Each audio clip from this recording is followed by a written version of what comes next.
पंचायत में इन्होंने यहाँ की सरकार ने पिछड़ों के साथ न्याय नहीं किया, बेईमानी किया। जो आरक्षण था उसको लागू नहीं करके और चुनाव करवाया।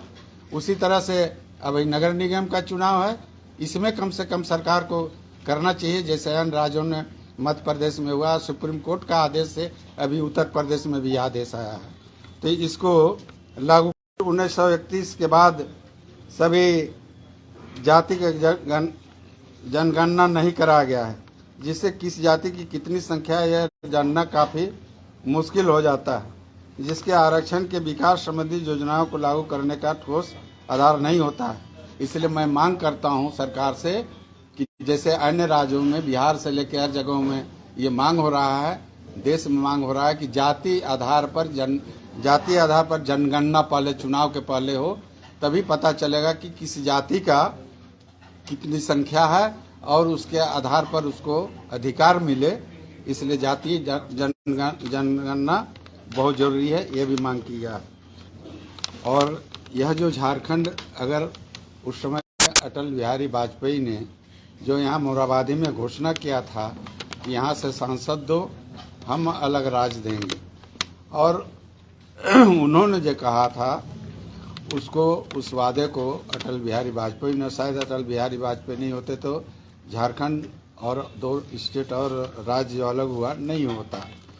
तो वो जो कहे थे उसको पूरा किया, और इसके लिए जब इसको भी पीछे करने का प्रयास किया जा रहा था, क्योंकि बिहार के लोग विरोध कर रहे थे कि अलग ना हो, जैसे लालू जी ही कहते थे कि हम बालू फाकेंगे, तो इस तरह की बातें आती थी, बहुत जोर विरोध होता था। बिल को अलग कर दिया गया कि झारखंड का बिल को बाद में लाएंगे, अभी 2 स्टेट को लाएंगे। हम लोगों ने उस समय 12 सांसदों ने लिख के दिया कि अगर मेरा बिल झारखंड का साथ में नहीं आएगा तो हम लोग सारे 12 सांसद हम लोग त्याग पत्र देते हैं। ये जब लिख के दिया तब फिर इस बिल को 9 बजे सुबह, जो कभी नहीं, कैबिनेट की बैठक पार्लियामेंट में हुई और इस बिल को शामिल किया गया, तब ये अलग राज्य बना है। आज भले ही कोई कुछ का कहे, मगर उस समय अगर अटल बिहारी वाजपेयी नहीं होते, हम लोग रिजाइन नहीं करते, लिख के देते, तो शायद इसको अलग नहीं होने देते। और इसकी जो हालत जो समझ के अलग हम लोग करवाए, तभी बहुत अफसोस लगता है कि कहीं हम लोग तो गलत नहीं कर गए। इसलिए आम लोगों, जो आदिवासी मूलवासी के नारा देते हैं, यहाँ के लोगों ने ज़मीन जगह दिया, कल कारखाना इतना कोयला खदान, सारा चीज़ झारखंड एक ऐसा राज्य है कि हिंदुस्तान में शायद ही कोई ऐसा जहाँ हर चीज़ उपलब्ध हो, पर्यटक स्थल से लेके हर चीज़, और जितना कल कारखाना खदान माइंस यहाँ झारखंड में है, अगर ये अपने बल पर चाहे ईमानदारी से यहाँ इसको डेवलप किया जाए तो स्वयं अपने बल पर इस राज्य का कल्याण कर सकता है, किसी का भरोसे नहीं। इतनी संपत्ति इस राज्य में है। और आप देख लीजिए बिजली की हालत, सारा चीज़ कोयला, यहाँ हम दूसरे राज्य में जाते हैं 1 सेकंड के लिए बिजली नहीं जाता। और फिलहाल स्थानीय निकायों के चुनाव होने हैं, जिसमें रांची नगर निगम भी शामिल है।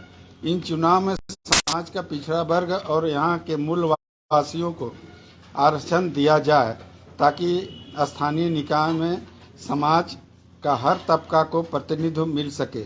जैसे मध्य प्रदेश में सभी प्रतिनिधित्व माननीय उच्च न्यायालय के निर्णय के आलोक में दिया गया।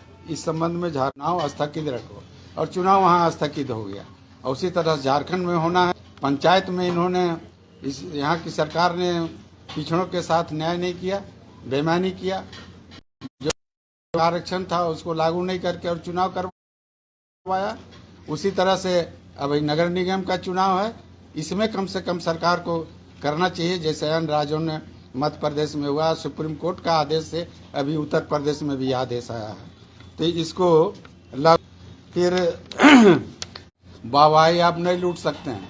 अब लोग जागरूक हो गए हैं, केंद्र और राज्य को सोचना पड़ेगा, और जो मेरा 27% जो था बिहार के समय, उसको लागू करना पड़ेगा। ये आपके माध्यम से हम सरकार को बताना चाहते हैं। फिर 1931 के बाद सभी जाति का जनगणना नहीं कराया गया है, जिससे किस जाति की कितनी संख्या है यह जानना काफ़ी मुश्किल हो जाता है, जिसके आरक्षण के विकास संबंधी योजनाओं को लागू करने का ठोस आधार नहीं होता है।